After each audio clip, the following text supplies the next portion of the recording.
Selama revolusi kebudayaan, pembunuhan dengan kekerasan sering terjadi, dengan darah mengalir di sungai. Jumlah orang yang terbunuh oleh penganiayaan tidak terhitung jumlahnya. Bencana yang dibawa oleh revolusi kebudayaan bahkan lebih mengerikan daripada pembantaian Uni Soviet. Ciri terbesar revolusi kebudayaan adalah partisipasi publik. Orang-orang yang tidak mau mencela orang lain akan mengecam diri sendiri. Selama pembantaian Stalin, orang-orang dikirim ke kamp konsentrasi Gulag. Ini adalah penganiayaan yang ditujukan pada tubuh fisik seseorang. Sebagai perbandingan, revolusi kebudayaan yang diciptakan oleh Partai Komunis Tiongkok atau PKT menggunakan cara yang hampir sama seperti yang dilakukan Stalin, bahkan lebih daripada itu, yaitu pembunuhan terhadap fisik dan mental. Tidak hanya jumlah korban yang lebih besar, seluruh bangsa menjadi korban. Orang-orang yang berpartisipasi dalam pembunuhan itu bukan hanya algojo polisi, tetapi juga kolega, bawahan, siswa, teman, tetangga, dan lain-lain. Jika mereka tidak berpartisipasi dalam sesi perjuangan, mereka akan terdaftar sebagai simpatisan musuh kelas, menunjukkan pendirian yang tidak stabil, dan segera menghadapi nasib yang sama.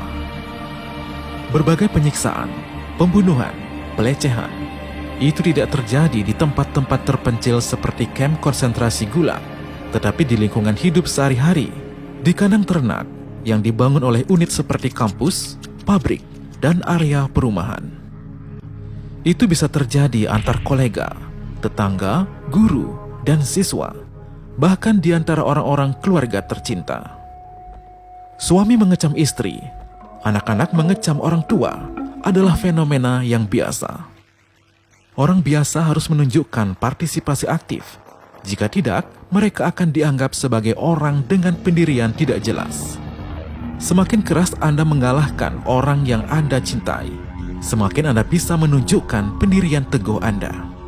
Pada bulan Desember 1966, Hu Xiaomu, sekretaris Mao Zedong, ditarik ke Universitas Sains dan Teknologi Beijing. Putrinya berbicara di atas panggung, mengecam ayahnya sendiri. Dia berteriak keras, "Hancurkan kepala Hu Xiaomu."